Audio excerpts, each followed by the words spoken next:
Hello students, welcome back to my channel. In this video, we will see 9th standard, 3rd chapter of history, Maharashtra state board. Maharashtra state board का history का ये 3rd lesson है। अगर आप मेरे channel पर नए हैं तो don't forget to like, share and subscribe. तो हम 3rd चैप्टर देखते हैं। टाइटल है हमारे चैप्टर का इंडियाज इंटरनल चैलेंज। इससे पहले मैंने sources of history and the second lesson I already uploaded. After the completion of the syllabus or the whole lessons, we will see the question answer session also. तो previous video में मैंने India events after 1960 ये lesson लिया था, आपको description में link मिल जाएगा। तीसरा हम lesson पढ़ेंगे आज। In this chapter we are going to learn about some internal challenges. India को एक कुछ इंटरनल चैलेंजेस फेस करने पड़े थे। We shall see more internal challenges also, separate movements, क्या इश्यूज हुए थे north east India, naxalism, communalism, regionalism, all this concept we will see. So पहले तो एक चैलेंज, एक बड़ा सा एक काइंड ऑफ इशू इंडिया के सामने था, वो था the unrest in Punjab. Akali Dal was the major political party. Akali Dal नाम की बहुत ही मेजर पार्टी पंजाब की है। इन 1973 में क्या हो गया, the Akali Dal pass the Anandpur Sahib resolution. तो अकाली दल ने एक आनंदपुर साहिब रेजोल्यूशन पास किया और जिसमें उन्होंने कुछ डिमांड्स रखी। The following demands were made in this resolution. तो वो डिमांड्स क्या रखी, किसने, अकाली दल ने। कब, 1973 में। Chandigarh should be made part of Punjab. Chandigarh जो है हरियाणा, चंडीगढ़ वो क्या होना चाहिए, पंजाब का पार्ट होना चाहिए, क्योंकि वहां पे पंजाबी स्पीकिंग पार्ट के लोग ज्यादा रहते हैं।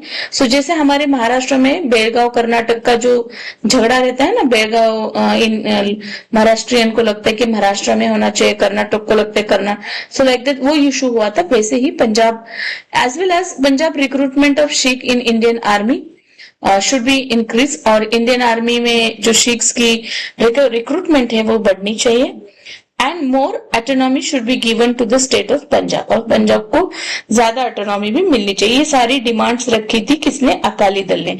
अकाली दल 1973 में एक बड़ी पॉलिटिकल पार्टी थी पंजाब की, and come to power in Punjab in 1977. So while taking the charge that they asked for the larger share of river water of Punjab.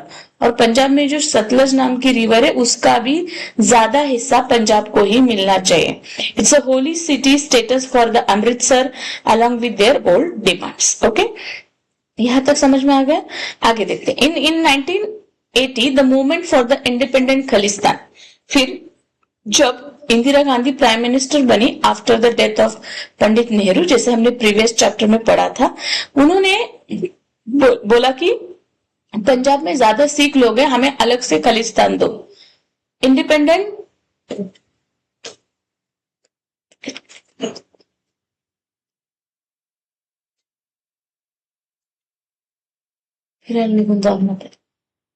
So the 19 movement for the independent Khalistan की उन्होंने demand की। During that period the leader of the Akali Dal was संत हरचरण सिंह लोंगेवाल। तभी अकाली दल के जो leader थे वो थे Sant Harcharan Singh Longowal. He used to direct his activist from the golden temple. तो वो अपने गोल्डन टेम्पल से लोगों को एक तरह से हम बोलेंगे भड़काते थे। स्टेज प्रोटेस्ट होता था on the other side. Golden temple arm followers started the gathering around the strong Khalistan supported. वहां पे खालिस्तान हमें चाहिए ऐसा बोल के सब इकट्ठा होते थे। All that activities going on. वहां पे एक Jarnail Singh Bhindranwale during that period terrorist activities उन्होंने शुरू कर दी। भिंद्रेनवाल वाज अरेस्टेड और एक सस्पेंशन में भिंद्रेनवाल को पकड़ा गया क्योंकि वो लोगों को भड़का रहे पंजाब के, क्योंकि उन्हें सेपरेट पंजाब खालिस्तान अपना चाहिए। So Lala Jayant Narayan after this incident the situation worsen, situation बहुत खराब हो गई। Due to this development president's rule was impose in Punjab. और पंजाब में प्रेसिडेंट रूल या राष्ट्रपति लागवट जिसे हम बोलते, प्रेसिडेंट की जो इमरजेंसी है वो लागू कर दी गई इन 1983. Bhindranwale went to stay at the religious place called the Akal Takht. Bhindranwale's follower captured the Golden Temple. तो जो फॉलोअर थे भिंद्रनवाल के, उन्होंने अमृतसर के उस गोल्डन टेम्पल को कैप्चर कर लिया. Barricade stand bags over there and the area look like a fort, और फोर्ट की तरह एक फोर्टिफिकेशन सैंड के बैग से कर दिया गया. The greatly disturbed the peace in Punjab, Punjab में बड़ा ही कैओस चला. डेमोक्रेसी होने के बाद लोग सुनने को तैयार नहीं थे, इसीलिए इंदिरा गांधी ने एक ऑपरेशन चलाया जिस ऑपरेशन का नाम था Operation blue star. Indira Gandhi पे बहुत सारी मूवीज बनी है, इसमें स्पेशली ऑपरेशन ब्लू स्टार दिखाया जाता है.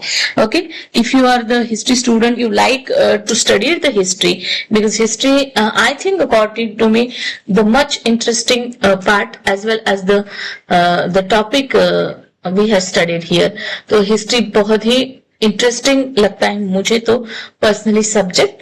तो जितने भी हिस्ट्री पे बेस पे मूवीज रहती है वो मैं देख ही लेती हूँ, एज वेल एज हिस्ट्री से रिलेटेड पार्ट्स रीड करना और उसे एंजॉय करना, it's a kind of a hobby. So operation blue Star, the main task of getting the terrorist. तो गोल्डन टेम्पल में जो टेररिस्ट छुपे थे उन्हें बाहर निकालना, ये मेन टास्क था ऑपरेशन ब्लू स्टार का. बट उसमें हुआ क्या, उसमें Major General Kuldeep Singh Brar on the morning of 3rd June 1984 the mission Operation Blue Star start हो गया वहां पे and operation end हो गया. देखो 3rd जून को शुरू हुआ, 6 जून को बंद हो गया वो. And in this time period military operation में इंडियन आर्मी ने क्या किया, अपने जूते चप्पल ये सब पहन के अंदर जाना शुरू कर दिया, जैसे वहां के टेररिस्ट को पकड़ने के लिए. So the Indian army function with the great restraint and the operation ended in the death of Bhindranwale, और भिंद्रनवाल को शूट कर दिया गया एंड अदर टेररिस्ट भी मारे गए इन 1986. And operation had to conducted against the terrorists in the golden temple one more. It is called the operation black thunder. और एक ऑपरेशन वहां पे हुआ, उसको ऑपरेशन ब्लैक थंडर नाम दिया गया था. After this action was taken, the process of establishment of peace in Punjab picked the monument. Okay, so the military expedition taken up with the particular objective is called the operation. मतलब किसी military सैनिकों से कोई purposefully उन्हें task देके उसे complete कराना, it's like the operation. So operation blue star और the black thunder, these are the मतलब गोल्डन टेम्पल में छुपे हुए आतंकवादियों को बाहर निकालने के लिए जो ऑपरेशन चलाया गया उसे ऑपरेशन ब्लू स्टार कहे गए. एंड वह तब हमारी प्राइम मिनिस्टर थी Indira Gandhi. Okay, the issues concerning north east India, let's see here.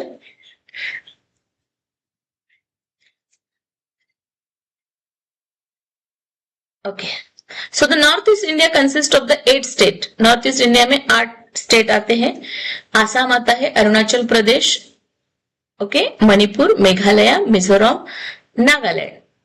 A P आप, M triple M, N S T.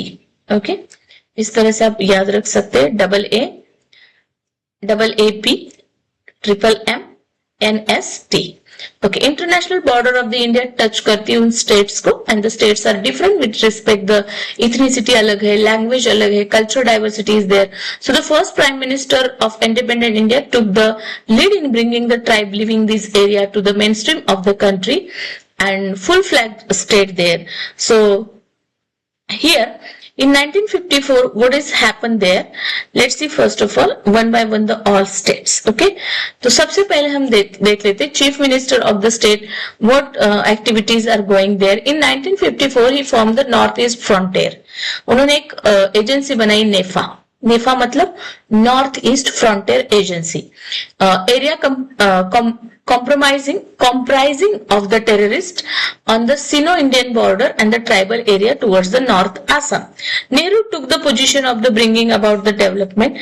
Nehru हमारे जो पहले प्राइम मिनिस्टर, उन्होंने बहुत सारे एफर्ट्स किए कि ट्राइब एरिया को एक साथ लाया जाए और एक हमारा बड़ा सा देश का एक हिस्सा बन जाए. स्पेशल प्रोविजन उन्होंने किया, उसमें giving respect to that 6th schedule of the Indian constitute में जोड़ा गया उन ट्राइब्स के लिए, जैसे हम है ना ST SC कैटेगराइजेशन बोलते हैं. So the responsibility of the administering the area is given to the minister of external affairs, and north eastern council act भी बनाया 1971 में. वो suppose to advise the central government regarding aspect of the common interest in it.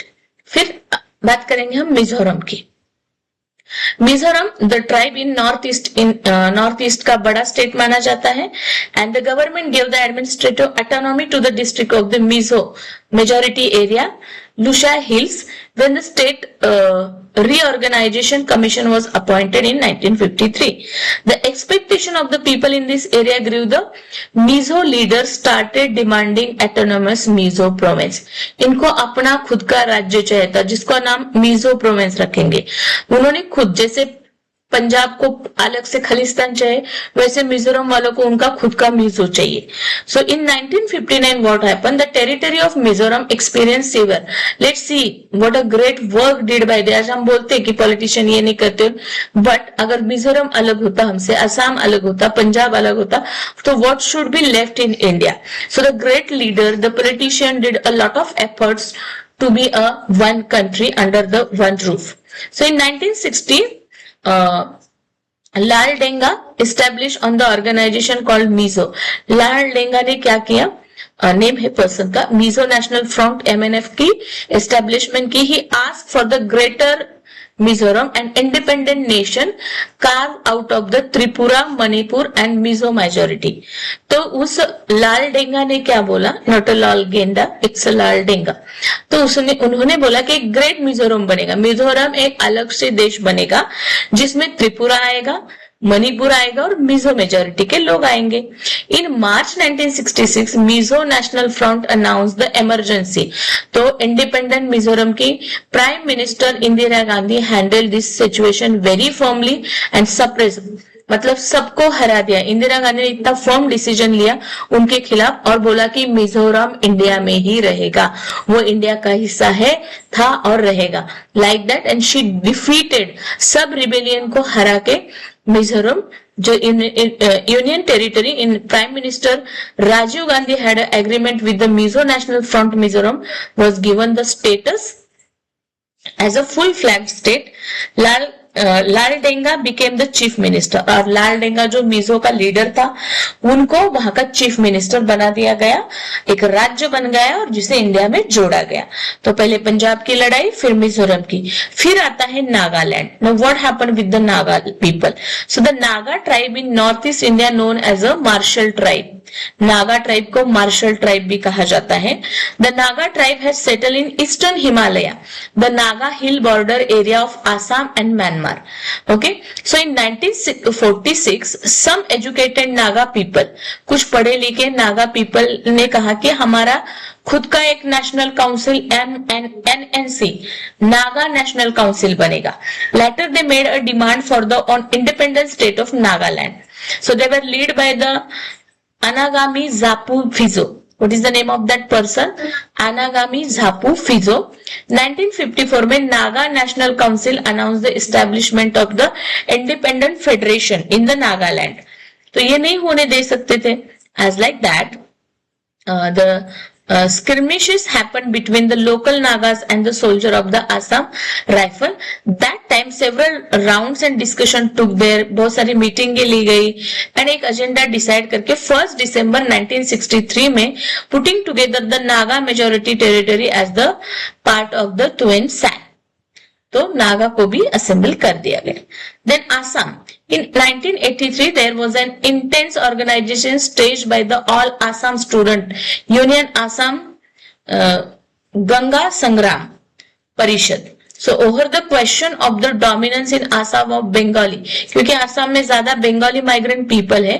तो in 1985 prime minister Rajiv Gandhi, central home minister Shankar Rao Chauhan and the Assamese leader Prafulla Kumar Mahanta, ये तीन लोग एक साथ आए. जैसे कि prime minister Rajiv Gandhi, home minister थे शंकर राव चौहान एंड आसाम के लीडर थे Prafulla Kumar Mahanta. So it was decided to send the Bangladeshi citizen को वहां भेजा जाए जो जबरदस्ती के आसाम में घुस आए हैं. So in 1986 election were held and Assam legislative assembly and Prafulla Kumar Mahanta of the Asom Gana Parishad became the new chief minister. वो वहां के बन गए. नेक्स्ट है अरुणाचल प्रदेश. इन 1954 नेफा was created and in 1972 it began to call Arunachal Pradesh region of rising sun. Arunachal Pradesh को रीजन ऑफ राइजिंग सन कहा जाता है, मराठी में कहेंगे तो उगवत्या सूर्याचा देश, और we call the uprising sun is there. On 20th February 1987 it got the status of constituent state. During the period from 1960 to 2000, Northeast India has progressed toward a more mature democracy in the area on the path of progress through the industrialization. Okay guys, so और दो तीन problems India के सामने थी। पहला था नेक्सलिज्म, दूसरा था फिर communalism and the religion, because India is a multicultural country.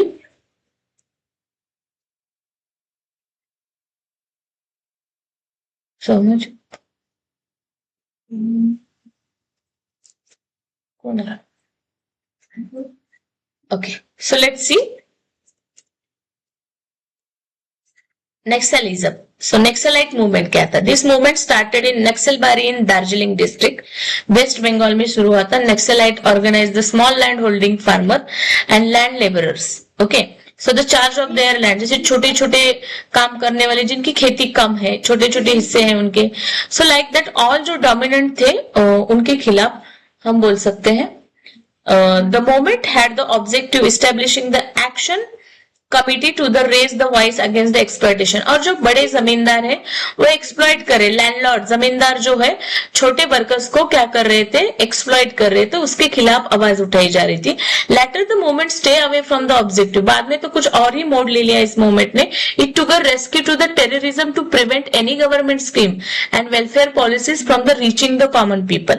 मतलब जितनी भी पॉलिसी बनाई जा रही है वो कॉमन पीपल तक जाने काइंड ऑफ एक दहशतवाद या दहशत का एक काइंड ऑफ एटमॉस्फेयर क्रिएट हो गया। This made Naxalism a serious challenge to Indian integral security. The movement was mainly located in West Bengal. Later movement spread in East Godavari, Andhra, then Visakhapatnam, then Karimnagar, then Telangana, Adilabad, Bastar, Rajnandagaon and the Sukma in the Chhattisgarh, Gadchiroli, Bhandara and part of Chandrapur and Maharashtra। इसीलिए हम चंद्रपुर, गढ़चिरौली, भंडारा को नक्सलवादी area कहते हैं। Balaghat and mandala सब जगह ये जो इसकी लहर दौड़ गई। So Koraput in Odisha also. In order to maintain, इसको संभालने के लिए naxalite establish an organization called people's liberation guerrilla. Naxalite लोगों ने एक ऑर्गेनाइजेशन भी क्रिएट किया जिसका नाम था People's liberation Guerrilla Army, PLGA, guerrilla army. और गोरिल्ला आर्मी नक्सलिज्म ने क्रिएट किया था, ऑर्गेनाइज किया था। Okay, going on. So here thus trust between the people in the basis of coexistence. If trust breaks, social unity receive a blow. How can national unity be achieved like that? And इसको भी as a communalism को national unity में बदला गया। Then हम देख लेते हैं communalism. Communalism is a serious threat to the unity of our country. Communalism emerge out of the narrow religious pride, है ना, हम इस धर्म के, हम एक जाति के।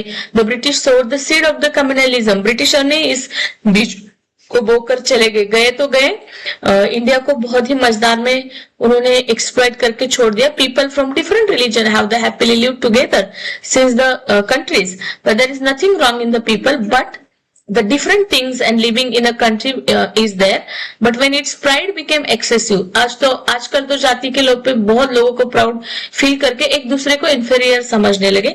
एक रिलीजियस फैंटिसिज्म क्रिएट हो गया। Fanaticism is the base of communalism. It make the ओबुलियस, है ना, हम इस धर्म के तो हम ग्रेटर है, हम उस धर्म के तो हम उससे ग्रेटर है।